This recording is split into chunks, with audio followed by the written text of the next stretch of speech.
ദൈവത്തിൻ്റെ പരിശുദ്ധ നാമം വാഴ്ത്തപ്പെടുമാറാകട്ടെ. അനുഗ്രഹീതമായ നല്ല പ്രഭാതത്തിന് ദൈവത്തെ വാഴ്ത്തുകയാണ്. ഒരു മനോഹരമായ പ്രഭാതം കൂടി ഈ ഭൂമിയിൽ ദാനമായി തന്ന സർവശക്തനായ ദൈവത്തിന് സകല മഹത്വവും ഞാൻ ഏൽപ്പിക്കുന്നു. ഈ പ്രഭാതത്തിൽ ദൈവത്തിൻ്റെ മാറ്റമില്ലാത്ത വചനത്തെ ഒരിക്കൽ കൂടി നിങ്ങളുമായി ചേർന്നിരുന്ന് ധ്യാനിക്കുവാൻ സ്വർഗം ഒരുക്കുന്ന മനോഹരമായ നിമിഷങ്ങൾക്ക് കർത്താവിനെ സ്തുതിക്കുകയാണ്. ഒരു തിരുവെഴുത്തിനകത്തേക്ക് നിങ്ങളുടെ ശ്രദ്ധയെ ഞാൻ ആകർഷിക്കുകയാണ്. ലൂക്കോസിൻ്റെ സുവിശേഷം 15-ാം അധ്യായം അതിൻ്റെ 8 മുതൽ 10 വരെയുള്ള വാക്യങ്ങളെ ഞാൻ വായിക്കുന്നു. അല്ല, ഒരു സ്ത്രീക്ക് 10 ദ്രഹ്മ ഉണ്ട് എന്നിരിക്കട്ടെ.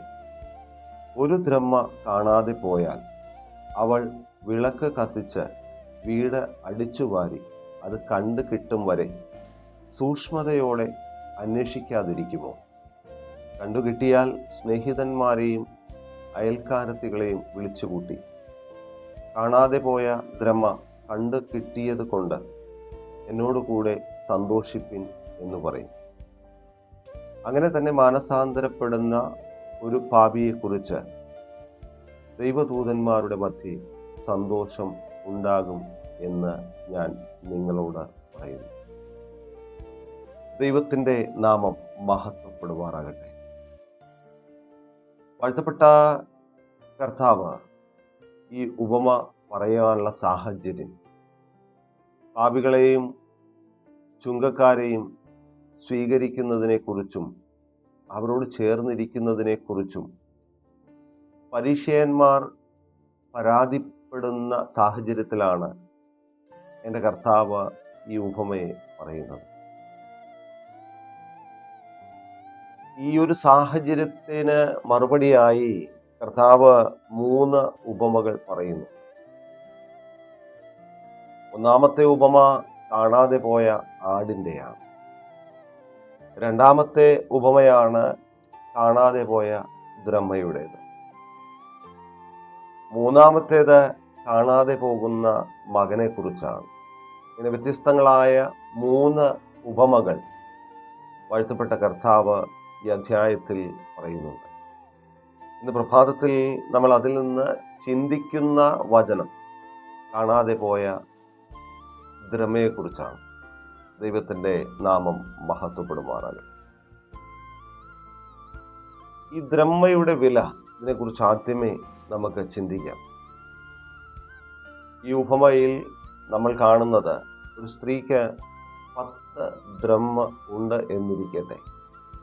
ഒരു ദ്രഹ്മ കാണാതെ പോയാൽ എന്നാണ് നമ്മൾ വായിക്കുന്നത്.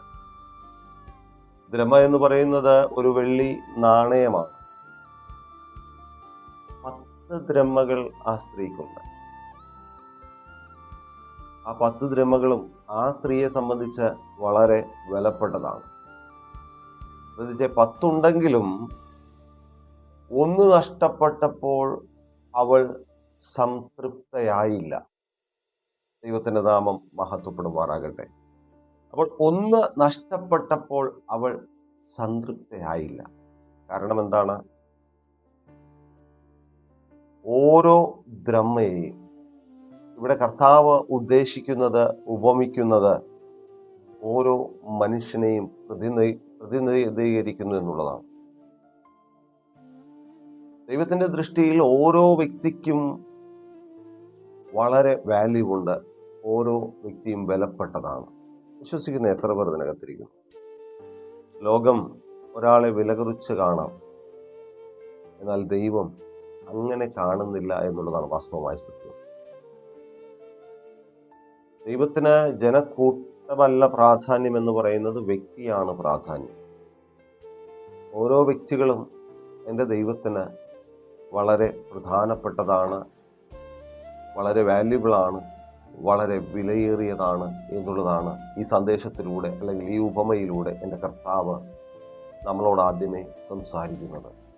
ആരായാലും എത്ര ദൂരത്തേക്ക് നമ്മൾ പോയാൽ ദൈവത്തിന് നാം വിലപ്പെട്ടവരാണ്. എന്നെ കേട്ടുകൊണ്ടിരിക്കുന്ന സഹോദര സഹോദരി, ദൈവത്തിന് നാം എത്രമാത്രം വിലയുള്ളവരാണ് എന്ന് ഇന്ന് പ്രഭാതത്തിലൊന്ന് തിരിച്ചറിയുവാൻ, എന്നെക്കുറിച്ചും നിങ്ങളെക്കുറിച്ചും ദൈവം എത്രമാത്രം വിലമതിക്കുന്നു, ഓരോ വ്യക്തികളെക്കുറിച്ചും ഓരോ മനുഷ്യരെക്കുറിച്ചും. സമൂഹം തള്ളിക്കളഞ്ഞവരായിരിക്കും, ഒരുപക്ഷെ ആർക്കും വേണ്ട എന്ന് വിധിയെഴുതി തള്ളപ്പെട്ടവരായിരിക്കാം. എന്നാൽ ഈ വചനം, ഈ ഉപമയിലൂടെ കർത്താവ് സംസാരിക്കുമ്പോൾ ഓരോ മനുഷ്യരും ദൈവത്തിന് വളരെ പ്രിയപ്പെട്ടവരാണ്, വളരെ വാല്യുബിളാണ്, വളരെ വിലയുള്ളവരാണ്. അതുകൊണ്ട് തന്നെ നാം എത്ര ദൂരത്തെ കൂടിപ്പോയാലും എൻ്റെ കർത്താവിന് നാം വളരെ വിലപ്പെട്ടതാണ് എന്ന് ഈ സന്ദേശത്തിലൂടെ നാം തിരിച്ചറിയണം. 10 ദ്രഹ്മയുള്ള സ്ത്രീ 1 ദ്രഹ്മ നഷ്ടപ്പെട്ടപ്പോൾ സംതൃപ്തിയില്ലാതെ അന്വേഷിക്കുന്ന സ്ത്രീയെ നമുക്ക് കാണാം. അവൾ എങ്ങനെയാണ് അന്വേഷിക്കുന്നത്? വചനം പറയുന്നു, അവൾ വിളക്ക് കത്തിച്ച് വീട് അടിച്ചുവാരി അത് കണ്ട് കിട്ടും വരെ സൂക്ഷ്മതയോടെ അന്വേഷിക്കാതെ ഇരിക്കുമോ? ഒരു ചോദ്യത്തോടു കൂടിയാണ് ഈ വചനം നമ്മുടെ മുൻപിൽ പ്രത്യക്ഷപ്പെടുന്നത്. അപ്പോൾ ഒന്നാമതായി അവൾ വിളക്ക് കത്തിക്കുന്നുണ്ട്, രണ്ടാമതായി അവൾ വീട് അടിച്ചു വാരുന്നുണ്ട്, മൂന്നാമതായി അത് കണ്ടു കിട്ടുന്നത് വരെ സൂക്ഷ്മതയോടെ അന്വേഷിക്കുന്ന ഒരു സ്ത്രീയെ ഈ ഉപമയിൽ കർത്താവ് എടുത്ത് കാണിക്കുന്നു. ഒന്ന്, അവൾ വിളക്ക് കത്തിച്ചു. അന്നത്തെ കാലത്തുണ്ടായിരുന്ന വീടുകളൊക്കെ ഇരുട്ടുള്ളതായിരുന്നു. വെളിച്ചമില്ലാതെ ഇതിനെ കണ്ടെത്തുവാൻ കഴിയത്തില്ല. അതൊരു യാഥാർത്ഥ്യമാണ്. ഇരുട്ടിൽ വീണ ദ്രമയെ വെളിച്ചമില്ലാതെ ഒരിക്കലും കണ്ടെത്തുവാൻ സാധ്യമല്ല. വിളക്കെന്താണ്? വിളക്ക് ദൈവവചനത്തെ സൂചിപ്പിക്കുന്നതാണ്. വേദപുസ്തകത്തിൽ 119 സങ്കീർത്തനത്തിൽ ഇങ്ങനെ രേഖപ്പെടുത്തിയിട്ടുണ്ട്, നിന്റെ വചനം എൻ്റെ കാലിന് ദീപമാണ്, എൻ്റെ പാതയ്ക്ക് പ്രകാശമാണ്. അപ്പോൾ കാലിന് ദീപവും പാതയ്ക്ക് പ്രകാശവുമായ വെളിച്ചമായ ദൈവത്തിൻ്റെ മാറ്റമില്ലാത്ത വചനം. ഈ ദൈവവചനം നമ്മുടെ ജീവിതത്തിലെ എല്ലാ ഇരുട്ടുകളും വെളിപ്പെടുത്തുന്നു, മാറ്റിക്കളയുന്നു. വിശ്വസിക്കുന്ന എത്ര പേർ ഇതിനകത്തിരിക്കുന്നു? ദൈവവചനത്തിൻ്റെ മുൻപിൽ നമ്മൾ നമ്മളെ തന്നെ ഒന്ന് സ്കാൻ ചെയ്താൽ നമ്മുടെ ഇരുളുകളെ, ഇരുളിൻ്റെ വ്യാപാര ശക്തികളെ, തിന്മയുടെ ശക്തികളെ, സ്വാർത്ഥതയുടെ, പാപത്തിൻ്റെ എല്ലാ ശക്തികളെയും ദൈവവചനം നമുക്ക് സ്കാൻ ചെയ്തു തരും. വിശ്വസിക്കുന്നവർ ദൈവത്തെ മഹത്വപ്പെടുത്തുക. അപ്പോൾ ദൈവവചനം നമ്മുടെ ജീവിതത്തിലെ എല്ലാ ഇരുട്ടുകളെയും മാറ്റിക്കളയുന്ന ഒന്നാണ്, എല്ലാ ഇരുട്ടുകളെയും വെളിപ്പെടുത്തുന്ന ഒന്നാണ്.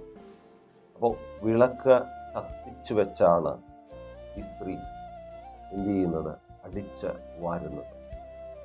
രണ്ടാമതായി അവൾ ചെയ്തു, അവളുടെ വീട് അടിച്ചു വാരി.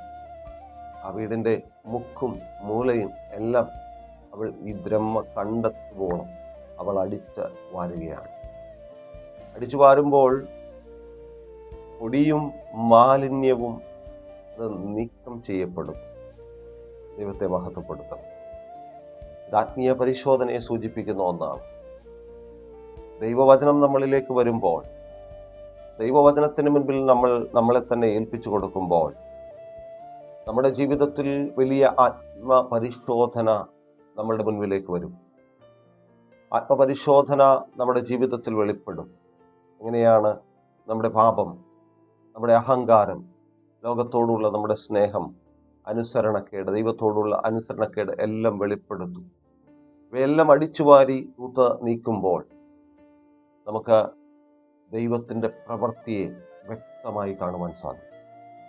അപ്പോൾ നമ്മുടെ ഹൃദയത്തെ അടിച്ചുവാരി ദൈവവചനത്തിൻ്റെ വ്യവസ്ഥയോടെ കൂടെ ചേർത്ത് നമ്മൾ തൂത്തുവാരി ക്ലീൻ ചെയ്ത്, ഫോർമാറ്റ് ചെയ്യേണ്ടത് ഫോർമാറ്റ് ചെയ്ത്, ഡെലീറ്റ് ചെയ്യേണ്ടത് ഡെലീറ്റ് ചെയ്ത് നമ്മുടെ ഹൃദയത്തെ ദൈവവചനത്തിൻ്റെ വ്യവസ്ഥയിൽ ശുദ്ധീകരിക്കുമ്പോൾ ദൈവത്തിൻ്റെ പ്രവർത്തനം കൂടുതൽ വ്യക്തമായി നമുക്ക് കാണുവാൻ സാധിക്കും. ദൈവത്തിന് മഹത്വം ഉണ്ടാകട്ടെ. അപ്പോൾ വിളക്ക് കത്തിച്ച് അടിച്ച് വാരി അതിനുശേഷം ഈ വചനം നമ്മളോട് പറയുന്നു, കണ്ടു കിട്ടും വരെ അന്വേഷിച്ചു. ഹല്ലേലൂയ. കണ്ടു കിട്ടും വരെ സ്ത്രീ കുറേ നേരം അടിച്ചു വാരി അന്വേഷിച്ചു, കണ്ടില്ല. പക്ഷെ കണ്ടു കിട്ടുന്നത് വരെ അവൾ നിർത്താതെ അന്വേഷിച്ചു. അതാണ് ആ പദത്തിന്റെ അർത്ഥം. ആ ദ്രഹ്മ അവളുടെ കയ്യിൽ കിട്ടുന്നത് വരെ അവൾ വീണ്ടും വീണ്ടും വീണ്ടും അത് അന്വേഷിച്ചു കണ്ടെത്തുന്നത് വരെ. ദൈവമക്കളെ, നമ്മുടെ ദൈവവും അങ്ങനെയാണ്. നമ്മുടെ ദൈവവും അങ്ങനെ തന്നെയാണ്. അവൻ ക്ഷീണിക്കാത്ത ദൈവമാണ്. അവൻ ഉപേക്ഷിക്കാത്ത ദൈവമാണ്. അവൻ തിരയുന്നത് തുടരുന്ന ദൈവമാണ്. എത്ര പേർ വിശ്വസിക്കുന്നുണ്ട്? നമ്മുടെ ദൈവം ക്ഷീണിക്കാത്ത ദൈവമാണ്. അവൻ നമ്മെ ഉപേക്ഷിക്കാത്ത ദൈവമാണ്. അവൻ അന്വേഷിക്കുന്നത്, തിരയുന്നത് തുടരുന്ന ദൈവമാണ്. ദൈവം നമ്മെ അന്വേഷിക്കുന്ന ദൈവമാണ്. ഏദൻ തോട്ടത്തെക്കുറിച്ച് നമ്മൾ വായിക്കുന്നത്, വെയിലാറുമ്പോൾ യഹോവയായ ദൈവം തൻ്റെ കാലൊച്ച ഏദൻ തോട്ടത്തിന് കേൾക്കത്തക്കവണ്ണം. വേദപുസ്തകം നമ്മൾ വായിക്കുമ്പോൾ നമുക്ക് മനസ്സിലാക്കുവാൻ സാധിക്കുന്നുവെങ്കിൽ, എല്ലാ ദിവസവും വെയിലാറുമ്പോൾ യഹോവയായ ദൈവം ഏദൻ തോട്ടത്തിനകത്തേക്ക് ഇറങ്ങി വരുന്നത്, തൻ്റെ സൃഷ്ടിയായ മനുഷ്യനെ അന്വേഷിച്ചു വരുന്നത് നമുക്ക് കാണുവാൻ സാധിക്കും. അതുപോലെ ദൈവം നമ്മളെ അന്വേഷിക്കുന്ന ദൈവമാണ്. അടുത്ത പദം പറയുന്നത്, കണ്ടെത്തിയപ്പോൾ. കണ്ടു കിട്ടിയാൽ സ്നേഹിതന്മാരെയും അയൽക്കാരെത്തികളെയും വിളിച്ചു കൂട്ടി. ദ്രഹ്മ കണ്ടു കിട്ടിയപ്പോൾ സ്ത്രീ ഒറ്റയ്ക്ക് സന്തോഷിച്ചില്ല, മറ്റുള്ളവരെയും സന്തോഷത്തിൽ പങ്കാളികളാക്കി. ഒറ്റയ്ക്ക് ആ സ്ത്രീ സന്തോഷിക്കുന്നതായിട്ടല്ല വചനം പറയുന്നത്, മറിച്ച് മറ്റുള്ളവരെ കൂടി എന്ത് ചെയ്തു? സന്തോഷത്തിൽ പങ്കാളികളാക്കി. നമുക്ക് ഇത് വലിയൊരു സത്യം നമ്മളെ പഠിപ്പിക്കുന്നുണ്ട്. വലിയ ആഴത്തിലുള്ള ഒരു മർമ്മം, ഒരു സത്യം നമ്മളെ പഠിപ്പിക്കുന്നുണ്ട്. ദൈവത്തിൻ്റെ രാജ്യത്തിൽ ഒരു ആത്മാവിൻ്റെ രക്ഷ വളരെ വലിയ ആഘോഷം. വിശ്വസിക്കുന്നവർക്കായി ദൈവത്തെ സ്തുതിക്കുന്നു. ഇത് ലോകം പല കാര്യങ്ങളിലാണ് സന്തോഷിക്കുന്നത്. സമ്പത്തിൽ സന്തോഷിക്കുന്നു, സ്ഥാനമാനങ്ങളിൽ സന്തോഷിക്കുന്നു, വലിയ വിജയത്തിൽ സന്തോഷിക്കുന്നു. എന്നാൽ സ്വർഗം സന്തോഷിക്കുന്നത് ഒരാത്മാവ് ദൈവത്തിങ്കലേക്ക് മടങ്ങുമ്പോഴാണ്. ഒരാത്മാവ് ദൈവത്തിങ്കലേക്ക് തിരിയുമ്പോഴാണ്. ഒരാത്മാവ് മാനസാന്തരപ്പെടുമ്പോഴാണ് സ്വർഗം യഥാർത്ഥത്തിൽ സന്തോഷിക്കുന്നത്. അതുകൊണ്ടാണ് ഈ വചനഭാഗം നമ്മളോട് സംസാരിക്കുന്നത്, മാനസാന്തരപ്പെടുന്ന ഒരു പാപിയെക്കുറിച്ച് ദൈവദൂതന്മാരുടെ മധ്യേ സന്തോഷം ഉണ്ടാകും.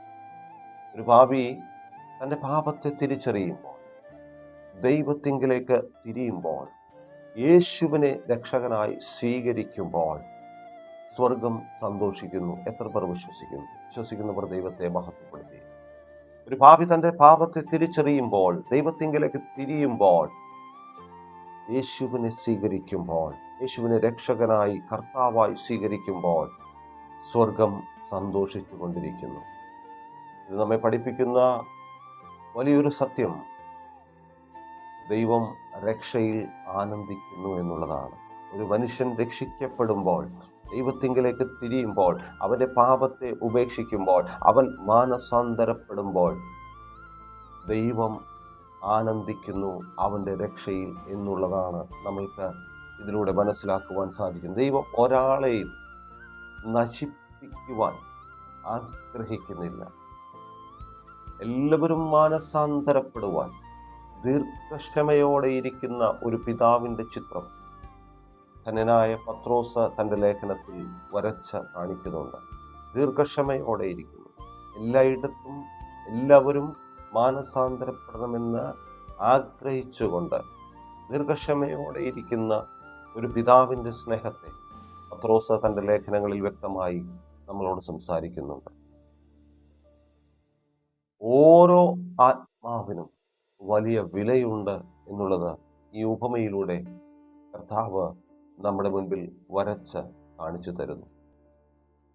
പാപികളുടെ അടുത്ത്, ചുങ്കക്കാരുടെ അടുത്ത് ഇടപെടുന്ന, അവരോട് ആഴത്തിൽ ഇടപെട്ടുകൊണ്ടിരുന്ന യേശു കർത്താവിനെ പരീശന്മാർക്കും മറ്റുള്ള സദൂക്യന്മാർക്കും ശാസ്ത്രിമാർക്കുമൊക്കെ വലിയ ബുദ്ധിമുട്ടുകൾ, പ്രയാസങ്ങൾ അവരുടെ ഹൃദയത്തിൽ ഉണ്ടായപ്പോൾ യേശു കർത്താവ് പറയുന്നു, ഓരോ ആത്മാവിനും നിത്യമായ വിലയുണ്ട്. വിശ്വസിക്കുന്നവർ ദൈവത്തെ സ്തുതിക്കട്ടെ. നിങ്ങൾ ദൈവത്തിന് വിലപ്പെട്ടവരാണ്. ഈ സന്ദേശം ഞാനിവിടെ അവസാനിപ്പിക്കുമ്പോൾ ഈ സന്ദേശം കേട്ടുകൊണ്ടിരിക്കുന്ന ഓരോ വ്യക്തികളും ദൈവത്തിന് വളരെ വിലപ്പെട്ടതാണ്. ഈ ഭൂമിയിലെ മനുഷ്യർക്കാർക്കും നിങ്ങളുടെ മേൽ ഒരു വിലയില്ലെങ്കിലും, വാല്യൂ ഇല്ലെങ്കിലും, ഒന്ന് മനസ്സിലാക്കണം, സ്വർഗത്തിലെ ദൈവത്തിന് നിങ്ങൾ വളരെ വാല്യുബിളാണ്. നിങ്ങൾ വളരെ വിലയുള്ളവരാണ്. ദൈവം ഇന്നും അന്വേഷിച്ച് ഇറങ്ങി വരുന്ന ദൈവമാണ്. കാണാതെ പോയതിനെ അന്വേഷിച്ചു വരുന്ന ദൈവത്തിൻ്റെ സ്നേഹത്തെ ഈ സന്ദേശത്തിലൂടെ മനസ്സിലാക്കുന്നവർക്കായി ഞാൻ ദൈവത്തെ സ്തുതിക്കുകയാണ്. ദൈവത്തിൽ നിന്ന് അകന്നു പോയവർക്ക് ഇന്നും അവൻ്റെ വിളി കേൾക്കുവാൻ സാധിക്കും. നമ്മുടെ കാതുകളെ ഒന്ന് കൂർപ്പിച്ചാൽ സ്വർഗത്തിലെ ദൈവം ഇന്നും നമ്മെ വിളിക്കുന്ന ശബ്ദം നമുക്ക് കേൾക്കുവാൻ സാധിക്കും. പാപത്താൽ ദൈവത്തെ വേദനിപ്പിച്ച ആദം വൃക്ഷങ്ങളുടെ ഇടയിൽ മറഞ്ഞിരിക്കുമ്പോൾ ദൈവം ചോദിക്കുന്നൊരു ചോദ്യമുണ്ട്, ആദാമേ നീ എവിടെയാ? ആദമേ നീ എവിടെയാ? ഇന്നും കർത്താവ് നമ്മളെ വിളിക്കുന്നു. അതിനെ ഓർത്ത് ഞാൻ ദൈവത്തെ സ്തുതിക്കുന്നു. മാനസാന്തരം സന്തോഷത്തിലേക്കുള്ള വഴിയാണ്. യഥാർത്ഥ മാനസാന്തരം സ്വർഗം സന്തോഷിക്കുന്നു. അത് മനസ്സിലാക്കുന്നവർക്കായി ദൈവത്തെ സ്തുതിക്കുന്നു. യഥാർത്ഥ സന്തോഷം എന്ന് പറയുന്നത്, സ്വർഗത്തിൻ്റെ സന്തോഷം എന്ന് പറയുന്നത് ഒരു പാപി മാനസാന്തരപ്പെടുന്നതാണ്. കാണാതെ പോയ ആത്മാക്കളെ സ്നേഹത്തോടെയും പ്രാർത്ഥനയോടെയും ക്രിസ്തുവിലേക്ക് നയിക്കുന്നവനാകണം ക്രിസ്ത്യാനി. സന്ദേശത്തിൻ്റെ ഒടുവിൽ കാണാതെ പോയ ആത്മാക്കളെ സ്നേഹത്തിലും പ്രാർത്ഥനയിലും ക്രിസ്തുവിലേക്ക് നയിക്കുന്നവനാണ് ക്രിസ്ത്യാനി എന്ന് പറയുന്നത്. കാണാതെ പോയ ദ്രമയുടെ ഉപമ നമ്മോട് പറയുന്ന വലിയ സത്യം, ദൈവം ഓരോ വ്യക്തിയും വിലമതിക്കുന്നു. ദൈവം നഷ്ടപ്പെട്ടവരെ അന്വേഷിച്ചു വരുന്ന ദൈവമാണ്. മനസാന്തരപ്പെടുന്ന ഒരാളെക്കുറിച്ച് സ്വർഗം സന്തോഷിച്ചു കൊണ്ടിരിക്കുന്നു. ദൈവത്തിൻ്റെ സന്നിധിയിൽ നമ്മളെ തന്നെ താഴ്ത്താം. ഒരു വാക്ക് പ്രാർത്ഥിക്കാം. പരിശുദ്ധനായ ദൈവമേ, സ്വർഗീയ ഞങ്ങൾ ഒരുമിച്ച് ദൈവത്തിൻ്റെ സന്നിധിയിൽ പ്രാർത്ഥിക്കുന്നു. ദൈവ സാന്നിധ്യത്തിൽ ഞങ്ങളെ നിറച്ചതിനായി നന്ദി. പ്രഭാതത്തിൽ അവിടുന്ന് വചനത്തെ ഞങ്ങളെ സന്തോഷിപ്പിച്ചതിനായി ഞങ്ങൾ അവിടത്തേക്ക് നന്ദി പറയുന്നു.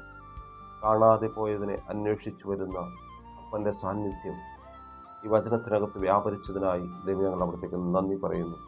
ഞങ്ങൾ അവിടത്തേതിൽ നിന്ന് അകന്നു പോയിട്ടുണ്ടെങ്കിൽ ഞങ്ങളോട് ക്ഷമിക്കണമേ എന്ന് ഞങ്ങൾ ഒരുമിച്ച് ദൈവത്തോട് പ്രാർത്ഥിക്കുന്നു. കർത്താവ്, ഞങ്ങൾ മനസ്സിലാക്കുന്നു, ആരെല്ലാം ഞങ്ങളെ തള്ളിക്കളഞ്ഞാലും, ആരെല്ലാം ഞങ്ങളെ ഉപേക്ഷിച്ചാലും, ഞങ്ങളെ ചേർത്ത് പിടിക്കുന്ന, ഞങ്ങൾക്ക് വാല്യൂ തരുന്ന, ഞങ്ങളെ വിലമതിക്കുന്ന ഒരു ദൈവത്തിൻ്റെ സന്നിധിയിലാണ് ഞങ്ങൾ ഉള്ളത്. ആ ബോധ്യം മനസ്സിലാക്കിക്കൊണ്ട് ഈ ജീവിതയാത്രയിൽ മുന്നേറുവാൻ ഞങ്ങളെ ഓരോരുത്തരെയും അവിടുന്ന് സഹായിക്കണമേ എന്ന് ഞങ്ങൾ ഒരുമിച്ച് ദൈവത്തോട് പ്രാർത്ഥിക്കുന്നു. ഈ വചനം ശ്രവിച്ച എല്ലാ ദൈവമക്കളെയും അവിടുന്ന് അനുഗ്രഹിക്കണമേ എന്ന് പ്രാർത്ഥിക്കുന്നു. ദൈവത്തോട് കൂടുതൽ അടുക്കുവാൻ, ദൈവശബ്ദം കേൾക്കുവാൻ, ദൈവത്തിൻ്റെ വിളി കേൾക്കുവാൻ, ആദമേ നീ എവിടെ എന്ന് ആ ദൈവശബ്ദം പോലെ ഞങ്ങളോട് സംസാരിക്കുന്ന ദൈവത്തിൻ്റെ ശബ്ദം കേൾക്കുവാൻ ഓരോ വ്യക്തി ജീവിതങ്ങളെയും അവിടുന്ന് അനുഗ്രഹിക്കണമേ എന്ന് ഞാൻ അവിടത്തോട് പ്രാർത്ഥിക്കുന്നു. ദൈവം അങ്ങനെ ചെയ്യുന്നതിനായി സ്തോത്രം. മഹത്വം അവിടുന്ന് എടുക്കും. യേശുവിൻ്റെ നാമത്തിൽ തന്നെ. ആമേൻ. God bless you all. Thank you.